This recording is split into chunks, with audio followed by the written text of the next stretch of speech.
everyone! Thank you for watching Carpe Diem, and this is Ramos seizing the day with Carpe Diem.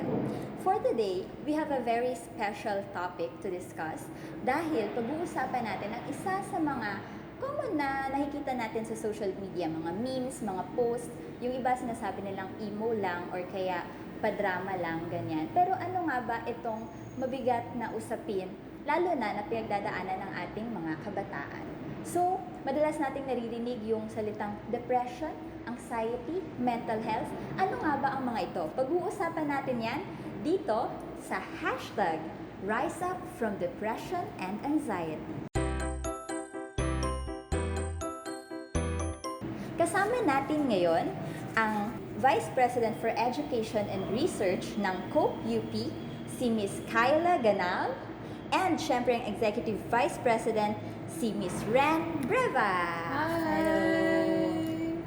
Ayan, so bilang simula, no, kasi yung Carpe UP ay kilalang organization dito sa UP Diliman na nagkikater tungkol sa mga mental health issues, ganyan. And then, itong mental health issues, madalas nating naririnig sa social media ngayon. For example, sa mga youth, madami silang mga sinishare na mga memes na kung ano yung mga depression, anxiety, ganyan.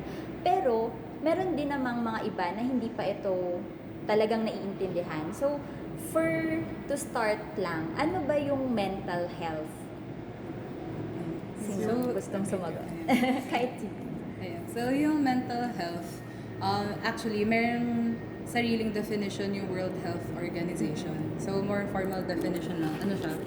So, state of well-being ng tao na dapat na-realize niya yung potential niya, nakakapag-cope siya with normal stressors sa life, tapos dapat productive, saka fruitful yung work niya, saka nakaka-contribute talaga siya to society. Pero like basically, in a nutshell, yung state ng cognitive, behavioral, and emotional well-being ng isang tao. So, cognitive, ano yan? Kung paano ka like mag-problem solving, yun, yung paggamit ng yung knowledge talaga. Tapos behavioral is yun yan, behavioral na. Tapos emotional is yung emotional. So, yun talaga yung... Ang alalim po, yung emotional talaga siya. Behavioral, this is how you interact with other people. Yeah. And then yung emotional, more on your feelings, how you deal with your feelings, are they healthy? And Okay. So, basically yun yung meaning ng mental. Okay. So kapag merong mga aspects nitong cognitive, behavioral, and emotional na hindi na fulfill ng maayos. Parang kagaya sa physical health, di ba? Na parang pagka merong isang parts na laging masakit or hindi na perform ng tama yung dapat na function niya, meron tayong sinatawag na mental health problem. Tama? So ano-ano ba yung mga iba't ibang mental health problems? So, for example, yun nga, when you say you have anxiety or like you have trouble, kahit na yung you have trouble talking to other people kasi nga you're anxious, that in itself is already a problem kasi it affects how you interact with people, it affects how you think of yourself then na bakit ganito ako, ganyan, is there something wrong with me? And then that can lead to further mental health illnesses then if you leave it untreated or unsolved.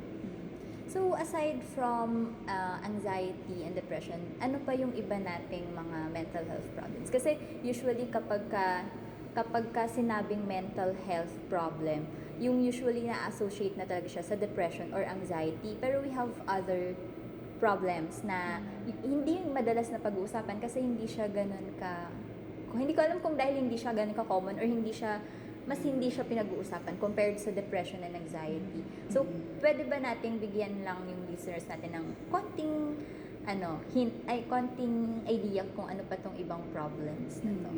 Actually, yung American Psychiatric Association, yung API, meron silang nire-release na DSM-5. So, very technical to. DSM-5, Diagnostic and Statistical Manual for Mental Disorders. And then 5 is just 5th edition siya. Okay. So like broadly speaking, may different types actually ng disorders. Okay. So yung depression, under siya ng type na mood disorders. So sa mood yun. So, yung depression, so may major depression, may bipolar disorder. So, parang naririnig mo na rin yung bipolarity. Yes. Yeah. Tapos, pwede rin other mood disorders na related sa medication mo or some other may medical condition ka pa na iba. And then, yung anxiety kasi, isang group din siya ng anxiety disorders. So, yung usually na naririnig mo is yung generalized anxiety disorder. Tapos yung minsan naririnig mo rin is yung social anxiety disorders.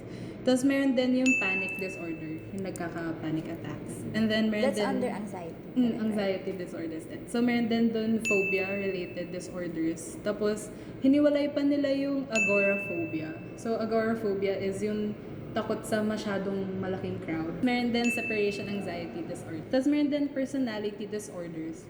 So ito yung paranoia, schizophrenia, schizotype, antisocial, Schizoaffective, which is interesting kasi meron siyang symptoms ng schizophrenia, tapos nahaluan pa ng mood disorders. Yeah, so may ganun din. Tapos meron din psychotic disorders. Tapos meron din eating disorders. Then may trauma-related disorders, so that's yung PTSD mo. So ngayon, meron ng mga organizations na nabubuo na, actually thanks to these organizations, mas naging wide yung awareness sa mental health. And isa na nga dyan, yung COPE UP. So, bigyan nyo naman kami ng konting background lang sa COPE UP. Ano ba yung pinaka-goal nito? Paano? Bakit ito nabuo? Ano yung objectives nito for the community? Ganyan. So, nabuo yung COPE UP dahil kay Dan De Leon. So, siya yung isa sa founding mem. Siya talaga yung founding mem. So, siya yung unang president ng org. Tapos, so back in 2017, parang na-realize niya kasi he was also diagnosed with clinical depression.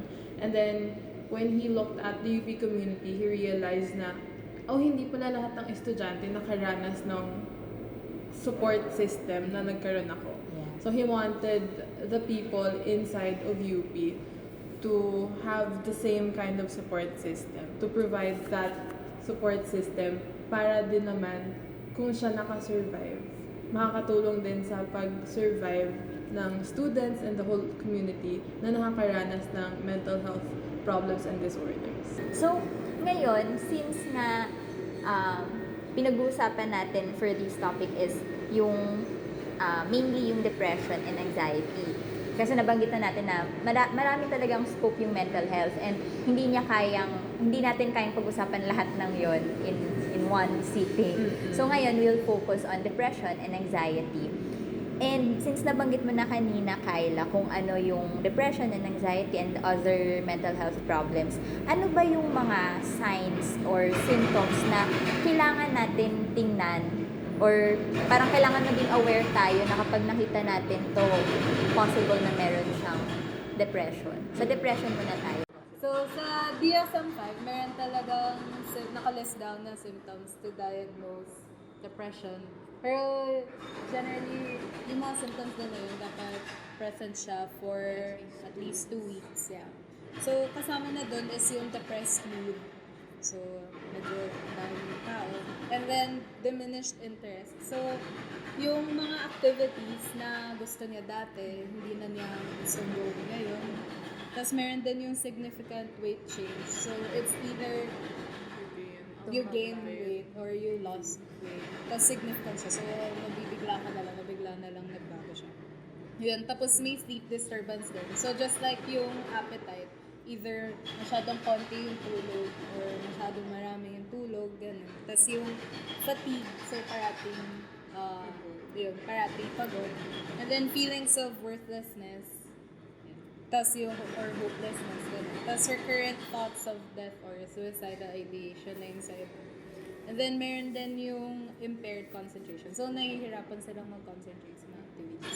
So, kapag, di ba yung sabi mo for at least 2 weeks, so kailangan ba everyday niyang nafe-feel ito? Or Well, kasi ako, in my case, kasi I am diagnosed with major depressive disorder. Tapos, nung una akong diniagnose, as in, dapat throughout the whole duration. So like, even the day before, nung 2 weeks, tatanungin ka, ano yung nararamdaman mo, like, what were you doing, what happened, ganyan. Tapos, disclaimer pala, not, hindi dahil sa nabanggit namin yung mga ibang tinatanong dito na symptoms ng depression, doesn't mean na you should self-diagnose. Yeah, that's true. Kasi and my belief is that if you feel like something's wrong, go to the doctor. Kahit anong sakit siya, kahit physical. Kasi it's a win-win solution pa rin naman. If you find out that something is wrong, and then you get it treated. If you find out that something is not wrong, or na parang hindi naman talaga siya, for example, depression, and then that's still good kasi that means that there's just some things in your life that you have to change. Yeah. Buti nabanggit mo yun. Kasi yun nga, that's something na itong mga, for example, itong discussion na to, it just aims to help you be more aware. Pero hindi ibig sabihin na para alam mo na kung madadiagnose mo yung sarili mo if you're depressed or you have anxiety, ganyan. So, it's still better to seek professional help. Yeah. Ayun, so yun yung sa signs for depression. How about for anxiety? Ano naman yung symptoms? So, yung anxiety, yung nakuha is yung generalized anxiety disorder. So, yung symptoms doon is yung excessive worry, tapos on various topics siya. So, hindi lang para excessively worried ka on one thing, dapat a lot of things talaga, na disproportionate naman sa totoong nangyayari. Tapos sabi nila, dapat for at least 6 months naman. So, mas matagal yung titignan doon. Tapos yung yung excessive worry na yun, mahirap kontrolin ng tao. So, tapos, meron pang physical symptoms na tinitignan din. Tapos, dapat at least 3 na mga susunod. So, yung restlessness, tapos madali rin silang mapagod. And, same yung sa depression, yung hindi sila makapag-concentrate ng maayos. Then, irritability rin. Tapos, may muscle aches din. Masakit yung katawan. And then, similar lang din sa depression, yung hirap sila makatulog. So, yun naman yung symptoms. So, ito lang yung parang, just to clarify, tama ba ako? Kasi, minsan kasi, napapag-interchange, or kaya, parang akala nila, iisa lang yung, kasi maraming similar, Overlapping mga similar na symptoms. So, yung parang to distinguish anxiety from depression is yung excessive anxiousness mo, tama? Yung pag-worry mo sa multiple things. So, yun, kahit na meron siyang mga parang same symptoms or signs, yun yung magkaiba pa rin sila. So, tama ba pwedeng may tao na pareho siyang merong anxiety at depression, pwede rin namang magkaiwalay. So, hindi sila Palaging magkasama. Hindi sila kambal na kailangan kapag meron ka ng anxiety, may depression ka, may depression ka, may anxiety ka. So, that's it. So, halimbawa naman, kasi di ba banggit natin kanina na hindi maganda na mag-self-diagnose. For example, hindi ka pa diagnosed pero you feel like you're having this depressive moments or kaya nagkakaroon ka ng anxiety, ano yung ipapayo mo sa kanila na anong pwede nilang gawin? So, for depression, meron namang, first and foremost, if may nararamdaman ka ng iba, yung what we really want to encourage is to ask for help na talaga, like professional help. Pwede pa rin, build a strong support system talaga. So, just like many of your problems, mabigat kapag ikaw lang yung nag-isang mag-handle. So, maghanap ka ng people na tinatrust mo talaga, na alam mo magsusupport sa'yo. So, pwede yung family mo, or if hindi mo pwede naman yung friends mo. Ayan. So, tapos pwede rin, do things that make you feel good. So, kahit na medyo diminished yung interest mo dun sa thing na yun, try mo pa rin gawin. Kasi baka ma-lift din naman yung mood mo after mo gawin. Tapos, mga stress management techniques din, ganyan. Saka relaxation techniques. Pwede rin, meditation. So, Exercise Physical also activity. Exercise. art therapy, ganyan. And surrounding yourself talaga with people who Uh-huh. love you and support you. And yun pa rin, dun pa rin tayo babalik sa seek professional help. Yes. Yun talaga Always, yung always. number one. So pwede din kayo makipag-ugnayan sa mga organizations like COPUP to seek professional. Kasi for sure, meron silang, yun nga, database ng mga professionals. Kasi kahit na kapag may, for example, marami din kasi nag-message sa page ng UP, ganyan. Tapos what we really do is, kapag yun nga na may problems ako, ganito, we really try to refer. Kasi yun nga, we aren't professionals. We Yeah. aren't licensed Yeah. anything. So hanggang pag-refer lang talaga yung kaya namin gawin. And that's as much as we could do na talaga as students natin. So since nabanggit mo na yun nga, since there are times na syempre may lalapit sa'yo pero may problems ka din. So all you can do is to refer, ganyan. Pero sa case for example ng ating listeners na hindi naman sila member ng mental health organization, for example, they have friends or families na seeking for help sa kanila or meron silang kakilala na meron nitong depression or kaya merong anxiety. How can they help them? So, yung una ko naiisip dyan is, educate yourself talaga.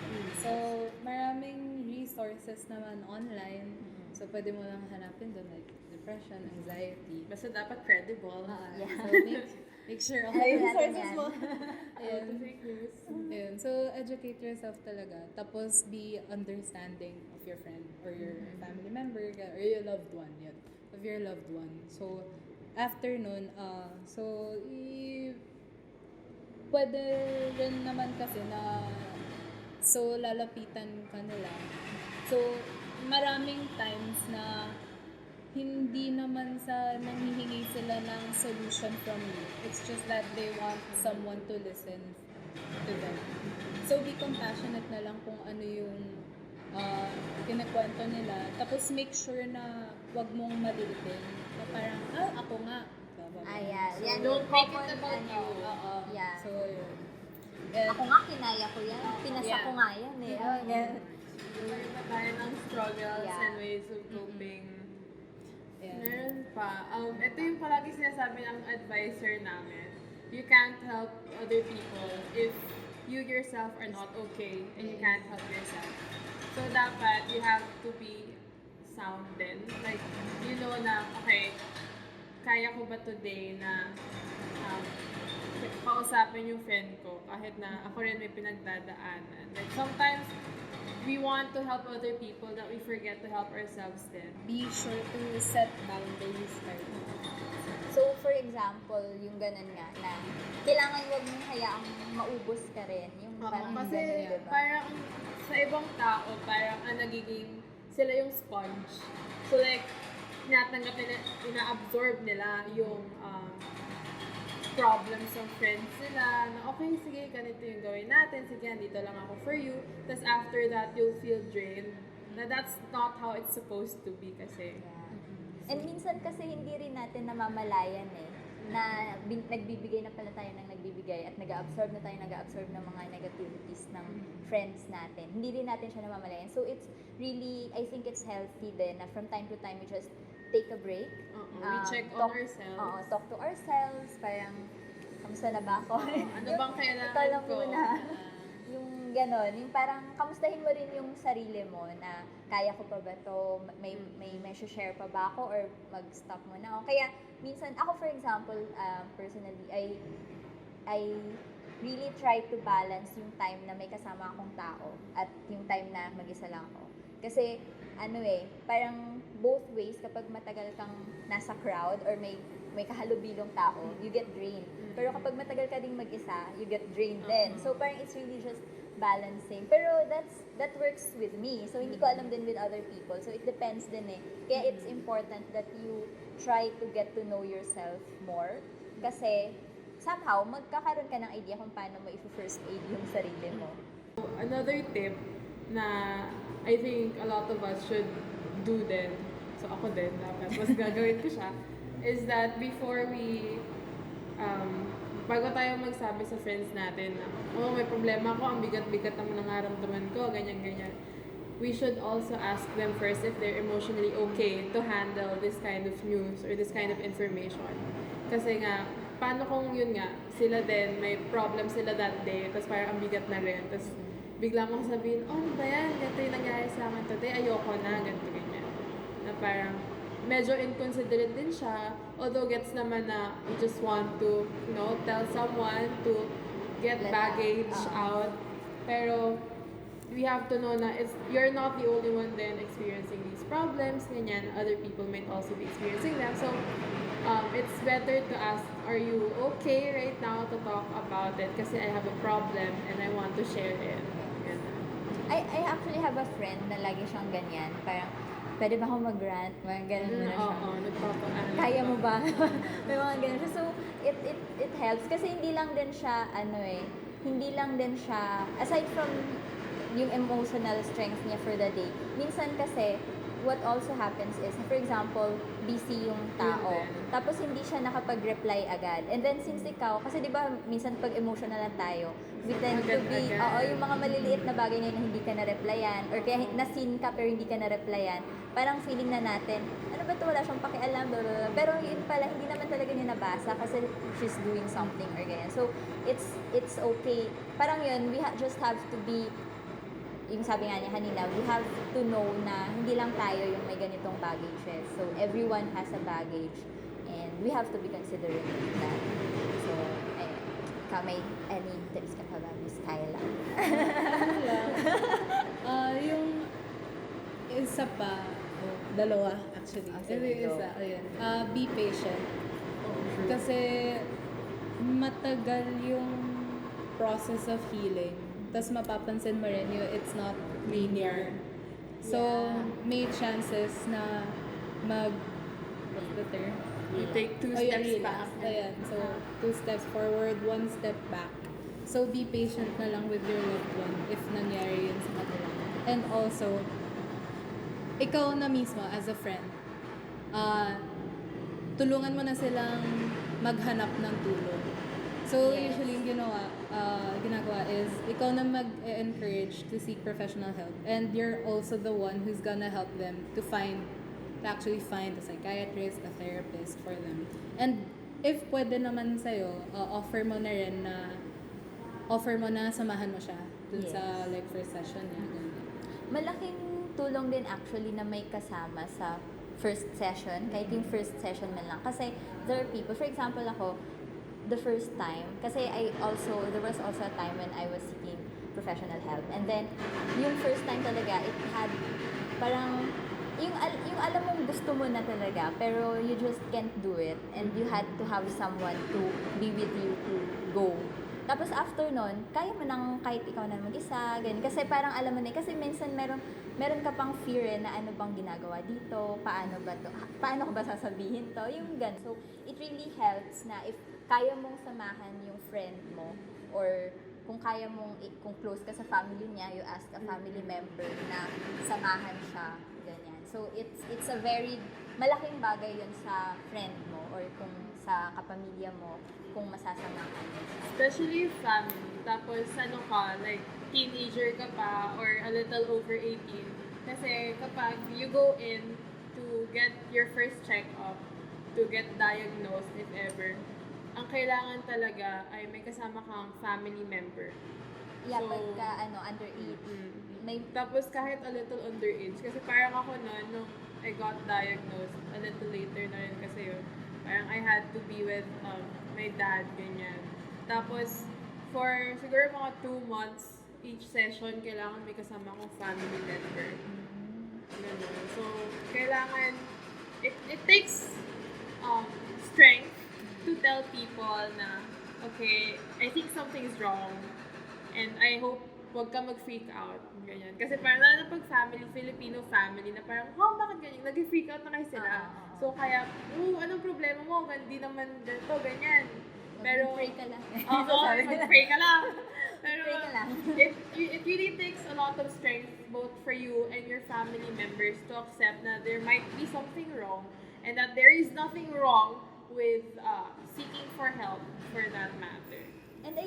you're the parent, no, and you will accompany your child, for example, in this, parang it also helps you understand kung ano yung If you're there. pinagdadaanan, no? Tsaka, minsan kasi, yung sa isang kong friend, for example, yung doctor niya, ay kinausap mismo yung tatay niya, ganyan. So, parang, somehow, nagkaka-idea yung ikaw, as a parent, magkaka-idea ka kung ano ba talaga yung pinagdadaanan ng anak ko. Kasi for you, yun nga, baka isipin mo, ay nako, nag-aaral lang yan. Sabi lang kasi yun ng anak ko. Na-spoiled ko kasi sa gamit. Yung ganon, yung feeling natin ganon. So at least, it's really about understanding.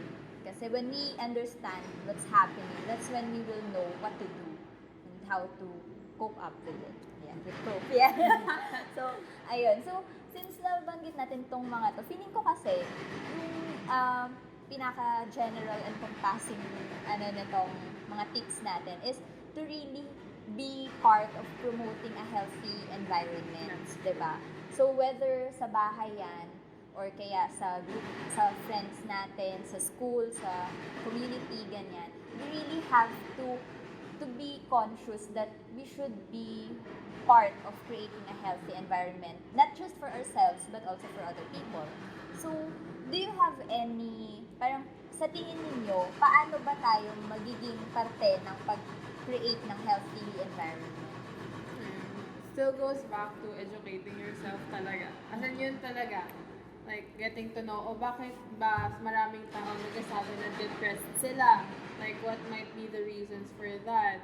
Totoo bang may depression, ganyan. So, enlightening yourself about these things that are happening can help in, okay, pag alam ko na yung mga bagay na to, malalaman ko na rin na, okay, so ganito pala yung dapat kong ginagawa when I'm dealing with these certain types of people, when I'm dealing with, for example, classmates who have anxiety disorders. So, pag nakita mo yon na, okay, sige, I should be more understanding, ganyan, na hindi pala dapat ako mean sa tao. Although, you don't have to be mean to people, di ba? You shouldn't. Pero ganon, you become more considerate of the people around you and how you treat them, how you view them, na, ayun nga, na hindi lang, yun lang. Ikaw, Miss Kyla. So, yun nga, educate yourself, but more than that, try mo rin i-educate yung people around you. So, ngayon, like, sa social media, pero share, retweet. Yun. So, if meron kang, like, nakam-across na, like, piece of information or ganyan, na factual naman, alam mong credible din naman pinanggalingan. So, share mo lang yun sa friends mo or sa family. Ganyan. You could generally just really be kind. Be kind to people. Be very considerate in anything. So, bago mo, yung lagi pa rin, cliche pa rin, pero lagi nilang sasabi na, cliche pero totoo na, before you speak, you think about it. Yeah. Before you do something, you think about it. Before you do anything talaga, it's always think and analyze, is this good? Is this for the better? Ganun. Everyone's fighting a battle that you don't see. So, please be kind always. The world can always use a little more kindness. Yeah. So, slam book na lang tayo. Ay pa, may mga quotable. Pero wala akong nabaon. Wala akong baon, yun na lang. So, yun, yung last na lang, just to close this conversation or this discussion is, since we, talking about these mental health problems nga, can you say that it is curable? Is it curable? Ako kasi, since yun nga, I am diagnosed with a depression. There are certainly times na I feel really happy. And I don't feel any of the depressive moods and kaunti lang yung symptoms. But, a lot of the times then, I do relapse. So, parang yung sinabi kayo na it's one step forward, two steps back. Na it's, whatever. Whatever step you take, ganyan. Na parang there will always come a time na babalik din yung depressive episodes, depressive moods mo because of the things that are happening, of the people you are surrounded by, ganyan. Kasi you can't really control these things naman kasi. And what we can control is our coping mechanisms. Yeah, so building a stronger coping mechanism, having a great support system talaga, it helps kasi I do believe nga na it doesn't really go away. Like, there are times na parang tulog lang siya, but it's still there. It's still part of who I am. And I have come to accept that there will be times na talagang sobrang down ng mood ko, na hindi ako maka-function. And I have come to accept then na when I am in those moods or days, I know na I can get out of it then. Because of my coping mechanisms, because of the people around me, because of my support system, and because of how I should treat myself then. And so, Thank you. so, I'm not sure if it's curable, pero it's definitely treatable. So, manageable siya. It's manageable. Yeah, manageable siya. I'm not sure with cure. Kasi yung problem is, so far, hindi rin matukoy kung, may times na hindi matukoy kung ano exactly yung cause ng mga sakit. So, parang ang hirap na i-cure if you're not exactly sure what's causing it. May times na gano'n. Yeah. Tapos, yun nga, just like Ren, like me, yung pinakamalala talaga is nung when I was like, 14, 15 years old. Tapos, nung 16, parang medyo umokay. Pero ngayon, like 21 na ako. Pero yung pabalik-balik pa rin. So, parang at least in personal experience, parang hindi siya nakikure.